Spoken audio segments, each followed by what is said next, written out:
Jasmine's making something really nice for me for lunch today. So we're just gonna sit here, do this AMA, and watch this. Hey, Bay Area. I'm Yasha. I'm gonna answer some of your questions today. So first question, my father recently passed away last month, and my sister and I were supposed to inherit his life policy. Now, all of a sudden, a different beneficiary on a document is recently magically found and determines that we do not inherit that as he intended. When I asked our relatives for my father's attorney information, wow, this is a long one, bear with me, they said they will speak to the attorney for me. I'm not sure, what is that? I am not sure what I should do, but no one said anything to me. My father had a will, and all of a sudden, now he doesn't. I love where this family drama is going. Nothing is being said, and all of a sudden, nothing's been signed. He doesn't leave anything to us, but our other family members who live in his state, they're holding things and apparently inheriting everything and anything from his estate and life policy, and his children, whom he loved more than life itself, are all conveniently left out of everything. What should we do? So this is a classic case where all of a sudden a family member has passed away. You're in another state, you're that family member's heirs, and now they are saying that you get nothing and that there's no will or no nothing, and you have no information, no one is speaking to you. What do? You file a petition for probate. Go put that in the court and drag everyone into the court system. Yeah, even if your father has a trust or what have you, they're all gonna have to respond. So here, it sounds like your father doesn't have a will, and maybe he has a life insurance policy, but you guys thought that you were listed on that policy or on that will, but you don't really know, right? Look at that pizza. Now look back at me. And from there, once you file a petition for probate, you send notice to everyone. If there is a will, they will have to file that with the court. If there's no will, well, then there's no will, but that means the estate plan is your state's plan. And most likely, almost every state I know in this country gives everything from the parent down to the child. Maybe there might be some things left for the surviving spouse if your dad was married, but if not, then that's all there is to it. And all the other items, the life insurance, maybe, it all depends. You can call the life insurance company too and contend that, hey, is that document actually accurate? There's no other document that we have. How do you know? Was it notarized or something like that? Did he call the agent?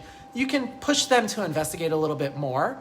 That way you can kind of hold up the death benefit payment and make them do a little more due diligence. But honestly, your best approach right now is go file a probate petition. Unless you know the attorney, then call the attorney. If you don't know, get your own attorney. But either way, the petition is going to have to be filed in the state of where your dad lives. You won't be able to do anything at home. I'm so sorry. All right, next question. I'm ready for pizza. Can a new will override a spouse's right upon the other's death? My parents are still married but have been separated. Not legally. They sold their home previously and now live in different counties and own their own home. But they have wills in place from many years ago. My father does not want his estate going to my mother upon his death and wants it to be distributed among the other adult children. Do they have to be divorced to ensure this, or would simply a new will override the old one?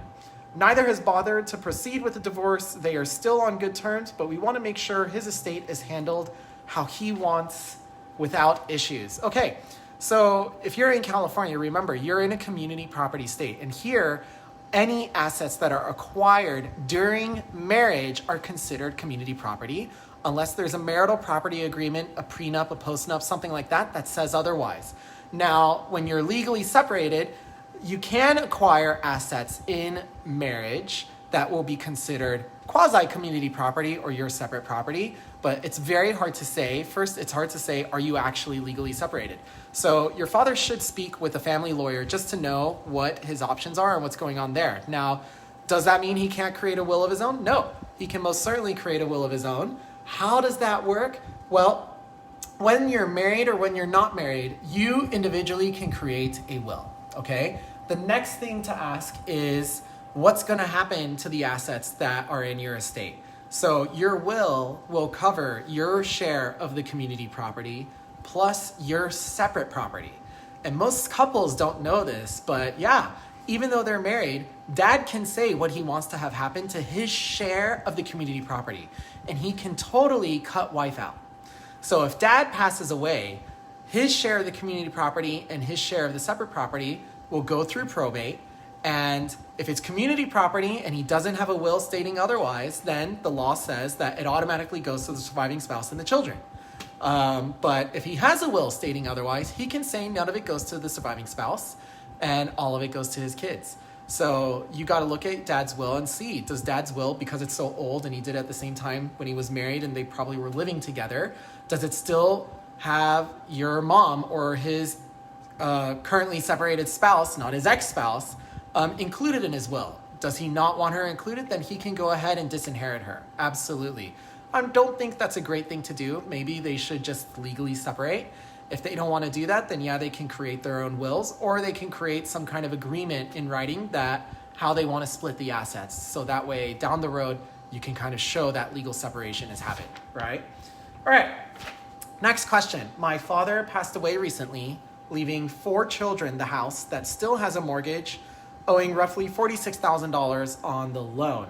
He did not have a will. Can we still have a mortgaged house be rented to someone else outside of the family?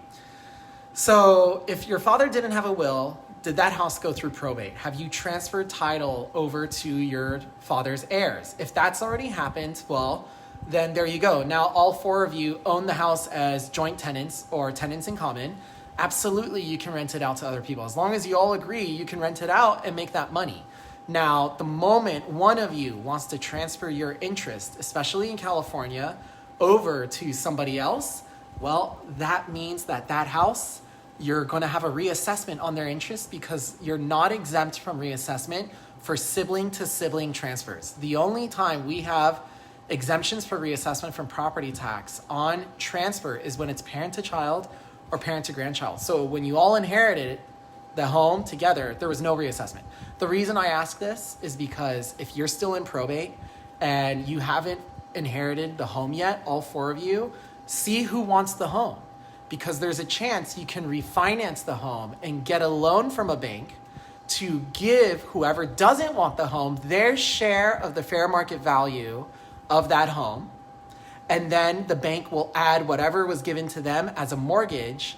And the reason it's so important you do this before it's distributed to you as an heir is because there's a loophole in the law that allows this transfer to happen without it being considered to be a transfer that from sibling to sibling, a reassessment. So the moment it's distributed to you, the moment the home's in your names, it's too late. If the home's in your dad's name and you do this before you close the probate proceeding, you make a deal with the bank gives a loan to the estate, and that gets paid out to your sibling as an heir. And then that loan converts into a mortgage on the home that gets inherited by the other heirs, you and your other siblings. Then that is not a transfer because it was a gift that happened during the probate period, during the estate period, before the estate was closed and it was fully in your name. Isn't that wild? Oh my God, huge tax savings right there. I love tax savings. All right, I'm very hungry, so I'm gonna cut it short right here. I hope you all have a great week. Take care, and let me know if you have any questions that you'd like us to answer regarding your business, regarding your real estate, asset protection, estate planning, trust planning, all of the above. Email us at info@skyunlimited.law, and we will tune in every Thursday around 2 o'clock. I'm Yasha Sabat tuning out. Thank you, everybody.